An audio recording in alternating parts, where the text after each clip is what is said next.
পাকিস্তানে জোরালো হচ্ছে কারচুপির অভিযোগ। রাজপথের আন্দোলনে আরও কিছু দলকে পাশে পাচ্ছে ইমরানের পিটিআই। মানুষের চিন্তাকেও প্রভাবিত করছে প্রযুক্তি। অপপ্রয়োগের সংখ্যায় নতুন করে ভাবনার তাগিদ বিশেষজ্ঞদের। এবং রাজুকের নকশার সাথে মিল নেই ভবনের, নিয়ম মানছে না কেউ।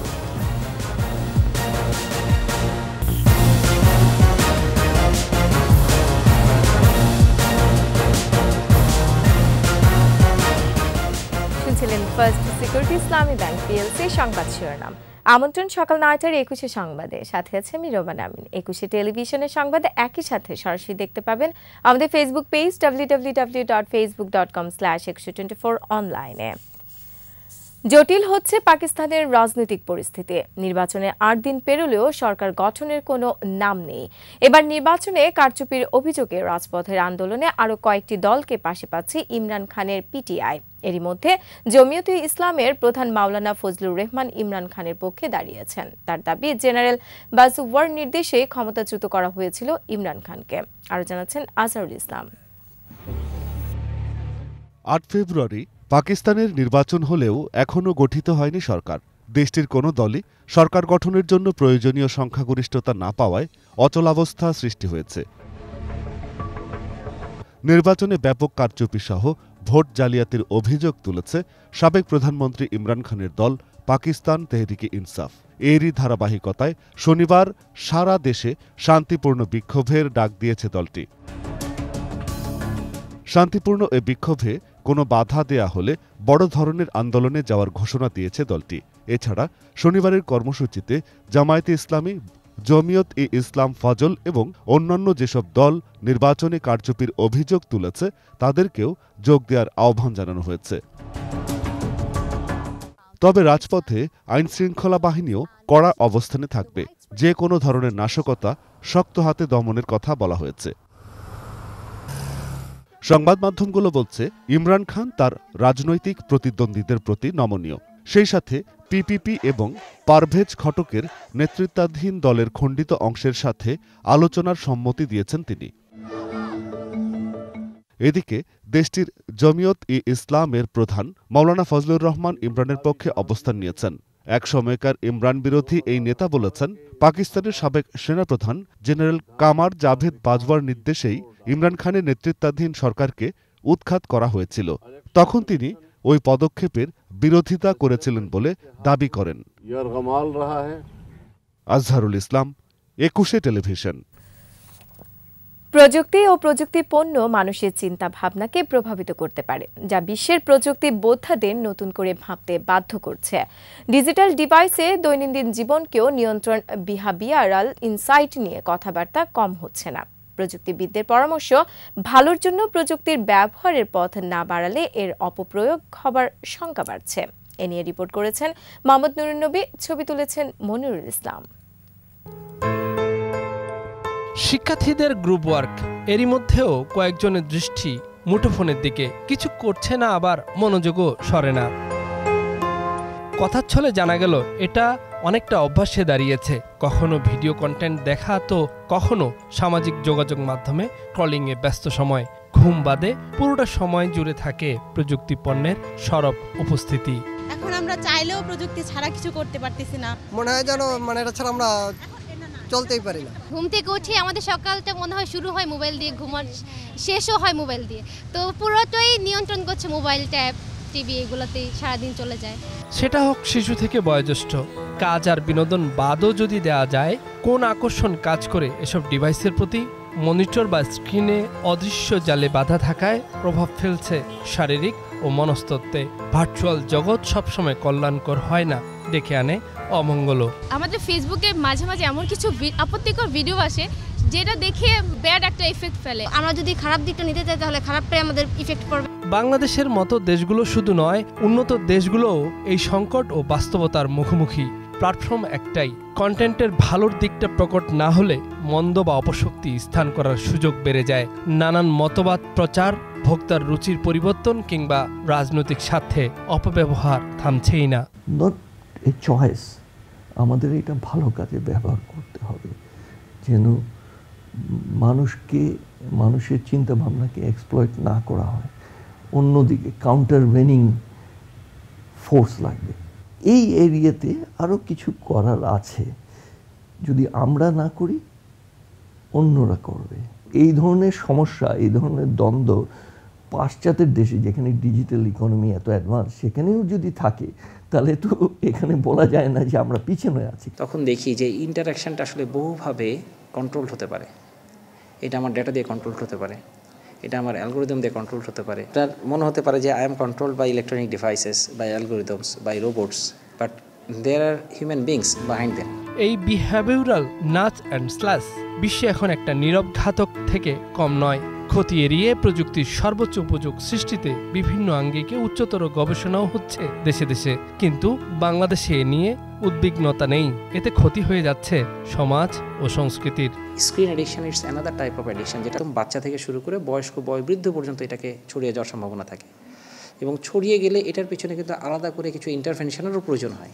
আপনার চিন্তাভাবনা, আপনার থিঙ্কিংকে আপনি ভালোর জন্য নাজ করে নিয়ে যাবেন। আর স্লাজ হলো সবসময় খারাপ লোক না, অনেক সময় ব্যবসা জন্য কনজিউমার ডিসিশনস এইসব ওই same technique, same methodology use করে ওই খারাপ দিকে নিয়ে যাওয়া।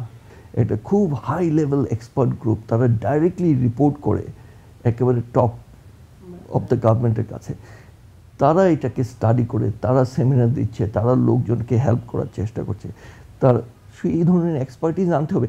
যারা মুক্ত চিন্তায় বিশ্বাসী নয়, প্রগতি চায় না, তারা তো চাইবে প্রযুক্তিকে নিজেদের স্বার্থে কাজে লাগাতে। সচেতন নাগরিকের দায়িত্ব সচেতনভাবে এর সাথে লড়াই করে এগিয়ে চলা। ভালোভাবে ব্যবহার না করি এফেক্টিভলি, তাহলে অপশক্তি করবে। প্রযুক্তি এমন একটা জিনিস হয়ে গেছে যে সবার কাছে এটা অ্যাক্সেসিবল। মোহাম্মদ নুরুন নবী, 21 টেলিভিশন, ঢাকা। হাজার বছরের ইতিহাস সমৃদ্ধ হলেও আন্তর্জাতিক পরিমণ্ডলে তেমন জায়গা করে নিতে পারেনি বাংলা সাহিত্য। মানসম্মত অনুবাদ, পারদর্শী অনুবাদক, বৈশ্বিক প্রচার আর পৃষ্ঠপোষকতার অভাবে পিছিয়ে আছে বাংলা সাহিত্য। দর্শক, মুশফিকা নাজনীনের বিশেষ প্রতিবেদন, আজ দেখুন প্রথম পর্ব। বিশ্বসাহিত্যের মান বিবেচনায় বাংলা সাহিত্য আধুনিক এবং উন্নত। কালের পরিক্রমায় কবি সাহিত্যিকরা বহুমাত্রিক পরিচয়ে বাংলা সাহিত্যকে করেছেন গৌরবান্বিত।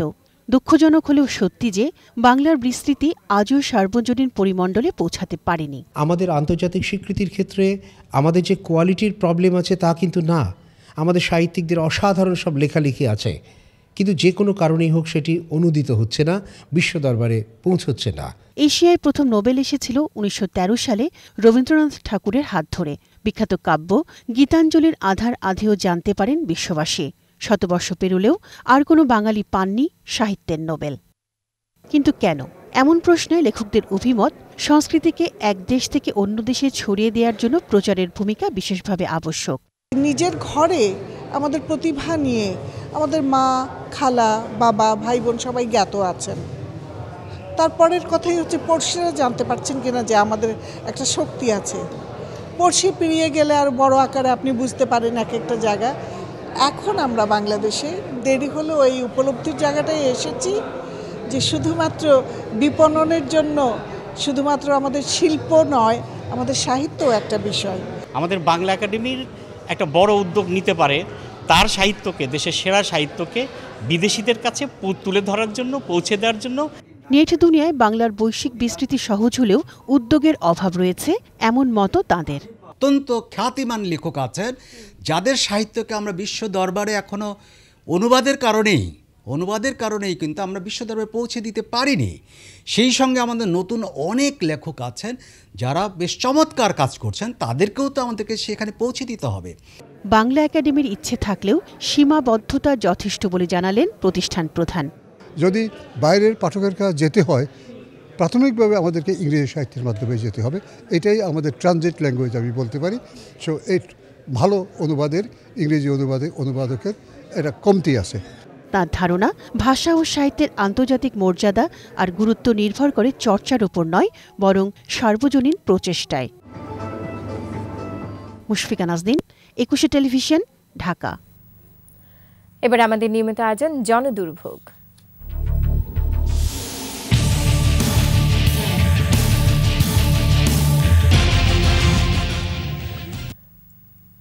নিয়ম আছে কিন্তু মানে না কেউ, আবার রাজুক থেকে প্ল্যান নিলেও নকশা অনুযায়ী বানায় না বাড়ি। এভাবে রাস্তা দখল করে প্রতিনিয়ত ভবন উঠছে রাজধানীর বিভিন্ন মহল্লায়। ইয়াকুব লিটুর ক্যামেরায় আরো জানাচ্ছেন অখিল পোদ্দার।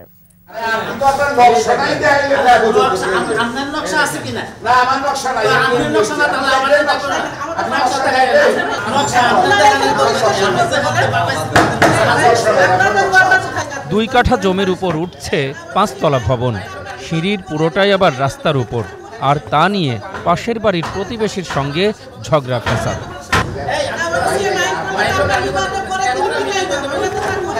যার পাওয়ার বেশি তার কাছে আইন কানুন কোনো কিছু না, সে তার ইচ্ছা মতন করতে পারতেছে। যার কাছে পাওয়ার নেই নিরীহ লোক, তার খালি রাজুক না, আইন থেকে শুরু করে এলাকার জনগণ সবাই চাপা ধরে। আমি ফেসবো না,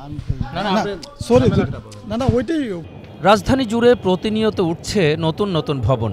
এর সবগুলোই কি নিয়ম মেনে বানানো হচ্ছে, নাকি নকশার ধরন এক আর ভবন মালিক নিজের মতো করে জুড়ে দিচ্ছে ইট সুরকি পাথরের গাঁথুনি? ক্ষমতার প্রভাব দেখিয়ে জায়গা আরও তারা দেখা গেছে যে বাড়িয়ে নিচ্ছে, এজন্য আসলে সাধারণ জনগণের চলাফেরার ক্ষেত্রে অনেক কষ্ট হচ্ছে। বিল্ডিংয়ের চারপাশে কোথাও কোনো জায়গা নেই, একদম সরু সরু হয়ে গেছে। যদি কোথাও কোনো দুর্ঘটনা ঘটে, এমনকি কোনো অগ্নিও যদি মনে করেন আগুন লাগে, এই আগুন নিভাবার জন্য ফায়ার সার্ভিসে গলিতে ঢুকতে পারবে না। রাজুকের যে প্ল্যানটা, এটা যদি আমাদের বাড়ির যারা আমরা বাড়ি করি, আমি আমার 1 ইঞ্চি জায়গা ছাড়তেছি। রাজুক কিন্তু পারমিশন আনে জায়গা ছাড়া, কিন্তু পরে আইসা জায়গা কেউ ছাড়ে না। প্রয়োগ করতে হইলে আবার দাঁড়ে দাঁড়ে ঘুরতে হয়, তখন দেখা যাচ্ছে বিল্ডিং হয়ে গেছে। আগুন লাগলে তো সবই ধ্বংস হয়ে যায়, গাড়ি তো ঢুকতেই পারে না। রাজুক মাঝে মধ্যে অভিযান চালায়, তাতে সরকারি অর্থের অপচয় হলেও কাঙ্ক্ষিত সুফল পাচ্ছেন না নগরবাসী। দখলের সবগুলো ভবনের উপরিভাগ রাস্তার উপর থাকায় সারাক্ষণ পড়ছে এসির পানি, ঢোকে না ব্যক্তিগত গাড়ি, না আসে ফায়ার সার্ভিস কিংবা অ্যাম্বুলেন্স। কোনো সেফটি নেই। বাস আমি প্রতিদিনই আমি আসি, পানি পড়তেছে, বালু পড়তেছে। এই বাসগুলোর কোনো একটা নেটও দেয় নেই। আমি বের হয়ে আমার কোনো নিশ্চয়তা আছে আমার মাথার উপর বাস পড়বে না। মানুষ চেষ্টা করে কিভাবে জায়গা দখল করে অন্যের অসুবিধা সৃষ্টি করে নিজের সুবিধাটা ঠিক করা যায়। গাড়ি না ঢুকলে এখানে ফায়ারের গাড়ি ঢুকবে কিভাবে, লাশ বের করবেন কিভাবে, অ্যাম্বুলেন্স ঢুকবে কিভাবে? তো এটা তো আমি আর বলতে পারবো না। আরেকটা বাড়ি আছে, ওই বাড়ির থেকেও তো কোনো রাস্তা পাওয়া যাইতেছে না। এই বাড়িওয়ালারা আটকাইছে, ওই বাড়িওয়ালারা এইবার সামনের বাড়িটায় তো ওয়াল ছিল রাস্তার উপরে, সেখানে বাড়ি করে ফেলছে একদম রাতারাতে। লাশ নিয়ে যাইতে হয় ওই রাস্তায়, আগুন লাগলে পুড়ে যাবে। ওই লোক যদি ওইটা ছাড়তো, এই লোক যদি ধরেন ওই স্কুল সোজা ছাড়তো, উনি যদি এইভাবে ছাড়তো, তাই রাস্তা নাই। 2টা বাড়িই তো রাস্তা বন্ধ করছে। রাস্তা দখল করে সবচেয়ে বেশি ভবন উঠেছে রাজধানীর নিচু এলাকায়। বাসাবো, মাদারটেক, নন্দীপাড়ায় অবৈধ ভবনের সংখ্যা সবচেয়ে বেশি। রাজুক পুলিশকে কপি দেয়, কাউন্সিলরদের কপি দেয় না। যে রাজুক সিটি কর্পোরেশনকে অন্তর্ভুক্ত করে তাদের কার্যক্রম যদি পরিচালনা করে, তাহলে যে প্ল্যান দেওয়া হয় সেই নকশা অনুযায়ী কাজ হবে। কারো আছে, কারো বা প্ল্যান পাস একেবারেই নেই। যাদের আছে তারাও যে সেটি মানছে তা কিন্তু নয়। মাঝ থেকে ভোগান্তিতে রাজধানীর লক্ষ লক্ষ মানুষ। প্রিয় দর্শক, আপনার চারপাশে নানা সমস্যা আর ভোগান্তির চিত্র তুলে ধরবে 21শে টেলিভিশন। এসব তথ্য জানাতে ফোন করুন, এই নম্বরে পৌঁছে যাব আমি অখিল পোদ্দার। আর 21শে টেলিভিশনের ক্যামেরা আপনাদের দুর্ভোগ দুর্দশায় সবসময় পাশে আছে 21শে টেলিভিশন। এই পর্যায়ে বিএসবি ক্যামব্রিয়ান বইমেলা প্রতিদিন।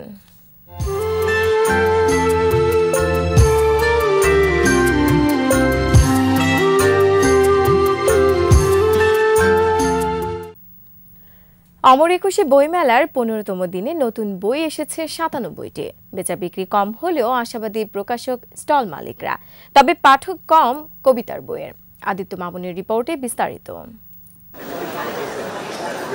বইমেলার 52তম আসর, মোট 1300 বই এলো 15তম দিনে। জনসমাগম থাকলেও ক্রেতা কম। পাঠকরা কি ধরনের বইয়ে আগ্রহী, বেচা বিক্রি বা কেমন, জানাচ্ছেন স্টল কর্মীরা। শুক্র শনিটা বেশ ভালো সেল হয়, আর অন্য দিনগুলোতে মানুষ আসে, বাট ফটো সেশনটাই বেশি হয়।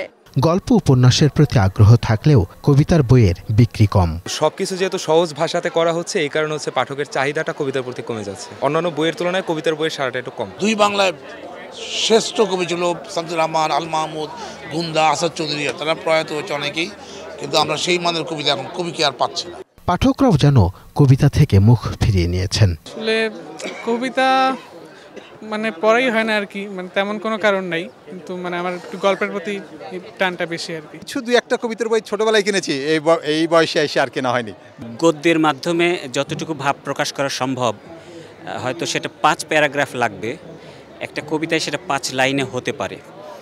সো কবিতা পড়ার প্রয়োজনীয়তা অনস্বীকার্য, কিন্তু যে কোনো কারণেই হোক ইদানিংকালে কবিতা পড়ার ফ্যাশনটা কমে গিয়েছে।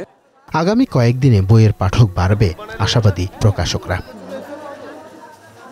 আদিত্য মামুন, একুশে টেলিভিশন, ঢাকা। স্বল্প সময়ে বিকল্প বিরোধ সহ দেওয়ানি, পারিবারিক ও ফৌজদারি মামলা নিষ্পত্তি, আপোষ মীমাংসা বা প্রত্যাহারে বিনামূল্যে আইনি সেবা দিয়ে রাঙ্গামাটির অসহায় ও দরিদ্র মানুষের পাশে দাঁড়াচ্ছে লিগ্যাল এইড, কমিয়ে আনছে মামলা জট। শতরং চাকমার তথ্য ছবিতে মাসুম আলিসার প্রতিবেদন। 2015 সাল থেকে রাঙ্গামাটি জেলার অসহায় ও সুবিধাবঞ্চিত মানুষকে সরকারি খরচে আইনজীবী নিয়োগ সহ বিকল্প বিরোধ নিষ্পত্তিতে বিনামূল্যে আইনি সহায়তা ও পরামর্শ দিচ্ছে লিগ্যাল এইড। 2019 সালে একজন সিনিয়র সহকারী জজকে নিয়োগ দেয় আরও গতিশীল হয়েছে কার্যক্রমটি। তৃণমূল পর্যায়ে গিয়ে বিনা পয়সায় বাদী বিবাদীর মধ্যকার জমি, দেনমোহর ও ভরণ পোষণ নিয়ে বিরোধ এবং আপোষযোগ্য ফৌজদারি মামলার মীমাংসা ও বিচার করে দিচ্ছেন লিগ্যাল এইড কর্মকর্তারা। এতে আদালতে কমে আসছে মামলা জট। সিভিল কোর্টের মামলা নিষ্পত্তির হিসাব আবার এখানকার যে হিসাব, ওটা আমরা মিলিয়ে দেখতে পাচ্ছি যে মানুষ অনেক বেশি সচেতন হচ্ছে এবং সরকারের যে নীতি পুরো জেলায় লিগ্যাল এইড অফিসকে আপোষী বিরোধ মীমাংসা কেন্দ্রে পরিণত করার যে উদ্যোগ, ওই উদ্যোগটাকে বাস্তবায়ন করার লক্ষ্যে আমরা কাজ করতেছি। লিগ্যাল এইড কার্যালয় জানায় 2023 সালে 1332টি আপোষে নিষ্পত্তি হয়, 1481টি দেওয়ানি, পারিবারিক ও ফৌজদারির বিরোধের আদায় হয় 1,77,76,000 টাকা। 382 জন আইনজীবী নিয়োগ দিয়ে অল্প সময়ে 14টি বিচারাধীন মামলাও মীমাংসা করা হয়েছে। এর বাইরেও 1326টি আইনগত পরামর্শ পেয়েছেন মানুষ। তবে লিগ্যাল এইড কার্যালয়ে 10 জন কর্মচারীর স্থলে আছেন 3 জন। যানবাহন সংকটের সঙ্গে নেই কোনো নিজস্ব সার্ভেয়ারও। আইন যারা পাচ্ছে না তাদের জন্য কিন্তু খুব সহজে আইন পাওয়া যাচ্ছে। এলাকার যে জনপ্রতিনিধি বই যে সিদ্ধান্ত দেওয়া, এটা হলো সঠিক। নিরীহ গরিবের সহযোগিতা করার জন্য উনি এখানে আসছেন। লিগ্যাল এইড স্যার এখানে আসিয়ারা সরজমিনে দেখা এবং পরিমাপ করে যদি পরিচ্ছন্ন এটা সুস্থভাবে করে দিই, মোটামুটি আমি এই জ্বালা যন্ত্রণার থেকে একটা রেহাই পাবো। এরকম ডাইরেক্ট আসিরা যে সরজমিনে আসি যে ধরনের কাজগুলো করি যা আমাদের জন্য খুব ভাগ্যবান বলে আমরা মনে করি। কার্যক্রম ও আইনের প্রতি সাধারণ মানুষের আস্থা বাড়াতে সব সংকটের নিরসন চান সংশ্লিষ্টরা। মাসুম আলিসা, একুশে টেলিভিশন। ফাগুনের আগুন লেগেছে সুনামগঞ্জের শিমুল বাগানে, ছেয়ে গেছে ফুলে ফুলে। একদিকে পাহাড়, মাঝখানে জাদুকাটা নদীর ঢেউ, আর অন্যদিকে সবুজ পাতায় বসন্তের আবাহন। বলছিলাম সুনামগঞ্জের শিমুল বাগানের কথা। দর্শক, সুনামগঞ্জ প্রতিনিধি মোহাম্মদ আব্দুল সালামের পাঠানো তথ্য ছবি নিয়ে ডেস্ক রিপোর্ট।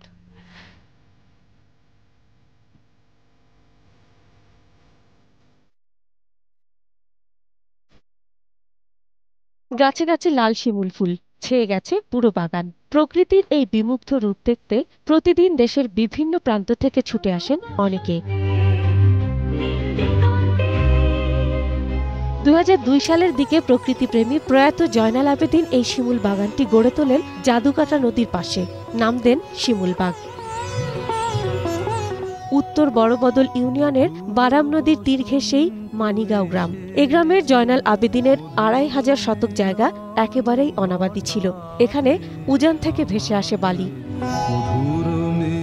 এই জমিতে তিনি রোপণ করেন 3000 শিমুলের চারা। 16 বছরে গাছগুলো বড় হয়ে রূপবতী ষোড়শীতে পরিণত হয়েছে। পর্যটকরা জানান, সুন্দর বিশাল এই শিমুল বাগানে এসে বিমোহিত তারা। শিমুল বাগান অসাধারণ একটা জায়গা, আর পাশে আছে নীলাদ্রি লেক, বারিকের টিলা, সব মিলে খুব ভালো লাগছে আর কি। বিশ্বাসযোগ্য ছিল না যে এরকম একটা দুর্গম রাস্তা পার হয়ে যে এত সুন্দর একটা ভিউ পাবো। পাশে পাহাড়, এক পাশে নদী, আরেক পাশে শিমুল বাগান, অত্যন্ত একটা সৌন্দর্যমণ্ডিত এলাকা। বন্ধু বান্ধব সবাই মিলে আসছে এখানে। এটা আসলে ফাগুনের একটা আগুন লাগছে এই শিমুল বাগানে। শিমুল বাগান সব মিলিয়ে প্রাকৃতিক পরিবেশ ভালোই লাগতেছে। শিমুল বাগানের কাছেই আছে বারেক টিলা। এই টিলায় বসে জাদুকাটা নদীর সৌন্দর্য উপভোগ করা যায় সহজেই। বাগানের বর্তমান মালিক রাকাবউদ্দিন জানালেন, তার বাবার নিজের হাতে তৈরি এই বাগান এখন শিমুল বাগান হিসেবে পরিচিত। বাবা এটা শখের বশবর্তী করেছিলেন, কিন্তু দুর্ভাগ্য আমার বাবার অ্যাক্সিডেন্টে মারা যাওয়ার পর এটা উপভোগ করতে পারেনি, কিন্তু এখন হাজার হাজার পর্যটকরা উপভোগ করতেছে এই লাল ফুল, বসন্তের হাওয়া। আসলে এটা আমরা মিস করি আমার বাবাকে। আসলে মধুর বসন্ত এসেছে। মাসুম আলিসা, 21 টেলিভিশন। আর এরই সাথে শেষ করছি সকাল 9টার 21 সংবাদ। যাবার আগে ফার্স্ট সিকিউরিটি ইসলামী ব্যাংক লিমিটেড পিএলসি সংবাদ শিরোনামগুলো আরও একবার। পাকিস্তানে জোরালো হচ্ছে কারচুপির অভিযোগ, রাজপথের আন্দোলনে আরও কিছু দলকে পাশে পাচ্ছে ইমরানের পিটিআই। মানুষের চিন্তাকেও প্রভাবিত করছে প্রযুক্তি, অপপ্রয়োগের শঙ্কায় নতুন করে ভাবনার তাগিদ বিশেষজ্ঞদের। এবং রাজুকের নকশার সাথে মিল নেই ভবনে, নিয়ম মানছে না কেউ।